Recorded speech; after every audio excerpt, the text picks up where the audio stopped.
Саламатсыңарбы балдар? Кезектеги физика сабагын баштайбыз. Аны мен Жапаров атындагы орто мектебинин физика мугалими Кудайбердиева Кундузай түшүндүрөм. Бүгүнкү сабактын темасы ток булагы, ток булагынын электр кыймылдаткыч күчү. Балдар, маанайыңар кандай?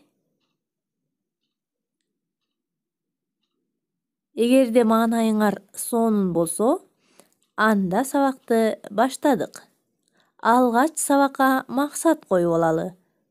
Бүгүнкү сабактын максаты ток булагы жөнүндө билимдерибизди бекемдейбиз.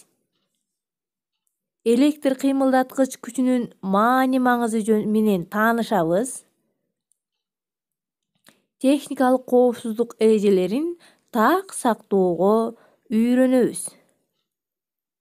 Балдар, жаңы теманы өтөрдөн мурда үй тапшырмасын текшерип алалы. Ал үчүн төмөнкү суроолорго жооп беребиз. Өткөргүчтүн өткөрүмдүүлүгүнө тескери чоңдук кайсы? Өткөргүчтө токтун болушу үчүн канча шарт аткарылышы керек? Куралдын бетинде барабар же минус белгиси болсо кандай токко арналган болот? Өткөргүчтө токтун бар же жок экендигин кантип биле алабыз? 1 ампер барабар 1 вольта бөлүнгөн 1 ом бул эмнени түшүндүрөт? Бул суроолорго өз дептериңерди алып жооп жазсаңар, ал жооптордун тууралыгына карап, мен силердин билимиңерди баалаймын. Анда эмесе сабакты баштадык. Ток булагынын түрү абдан көп. Алардын бардыгында оң жана терс заряддарды ажыратуу боюнча жумуш аткарылат. Ажыратылган бөлүкчөлөр ток булагынын уюлдарына кыскычтар менен өткөргүчтөрдү бириктирүүчү жерге чогулат. Төмөндө силер токтун пайда болуу шарттарын көрүп турасыңар.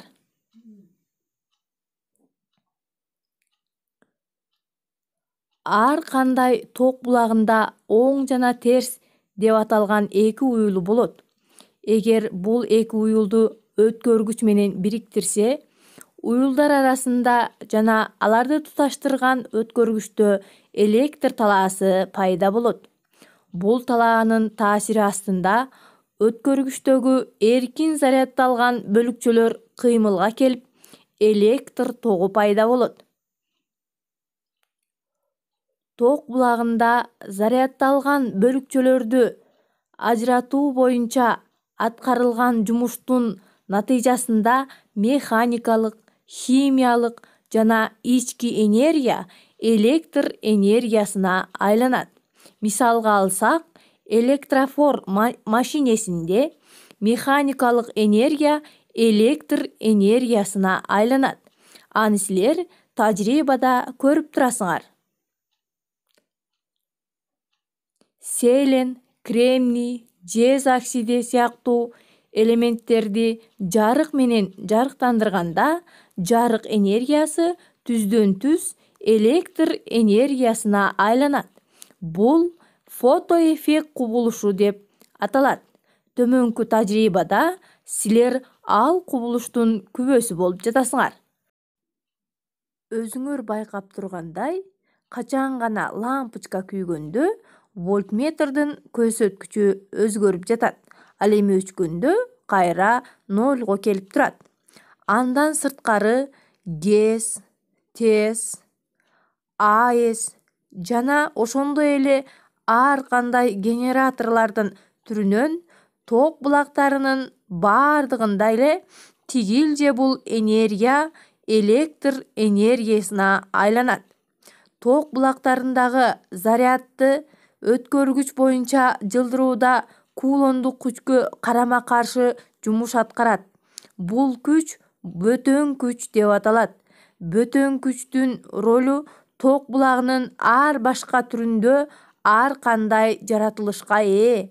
Мисалы, токтун химиялык булактарында аккумулятор, вольта, гальваний элементтерде химиялык жаратылышка ээ. Аны төмөнкү тажрыйбада көрүп турасыңар.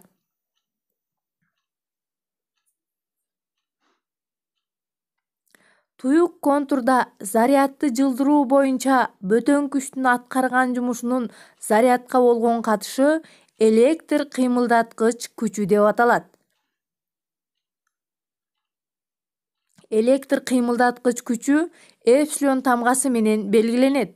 Анда жогорку аныктаманын негизинде төмөнкү формула келип чыгат. Эпсилон барабар бөтөн күчтүн жумушунун зарядка болгон катышы.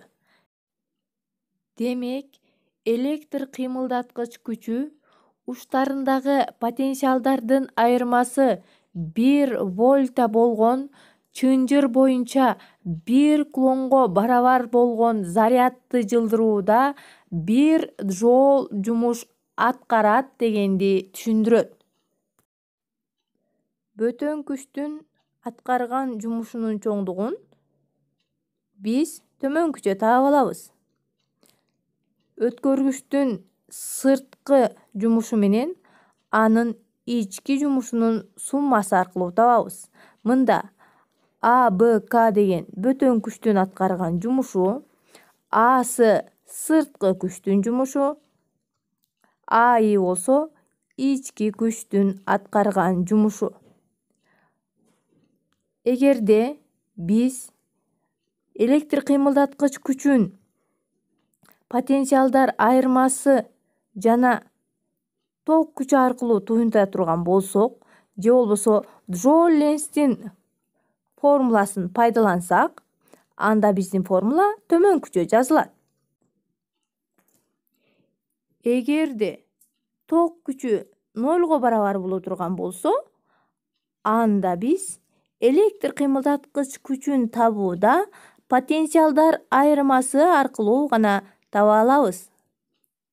Мына ошондуктан электр кыймылдаткыч күчүнүн бирдиги вольта менен ченелет. Булардын баарын төмөнкү маселени иштөө менен далилдеп көрөлү. Элементтин кыскычтарындагы чыңалуу 1,8 вольтко барабар. Эгерде элементтин ичиндеги чыңалуунун төмөндөшү 0,4 вольтко барабар болсо, анда элементтин электр кыймылдаткыч күчүн тапкыла. Алгач берилишин жазып алабыз. Бизге эки чыңалуу берилген. Электр кыймылдаткыч күчүн табуубуз керек. U1 сырткы чыңалуу, U2 ички чыңалуу. Омдун закону боюнча ток күчүн таап алсак, анда электр кыймылдаткыч күчүнүн каршылыктардын суммасына болгон катышы аркылуу табабыз. Мындан электр кыймылдаткыч күчүн тапсак, анда ток күчүнүн каршылыктардын суммасына көбөйтүү аркылуу табабыз.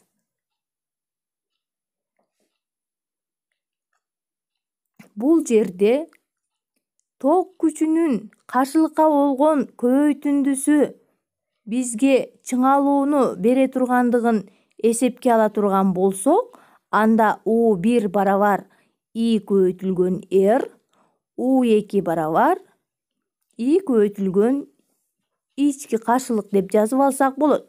Мына ошондо биздин электр кыймылдаткыч күчүнүн чоңдугу чыңалуулардын суммасы аркылуу гана табылат. Натыйжада электр кыймылдаткыч күчүнүн чоңдугу 2,2 вольтко барабар болду. Балдар, сабак түшүнүктүү болдубу? Баарына түшүндүкпү?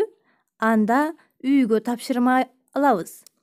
Үйгө параграф 73, 212 бет. Саламатта калгыла.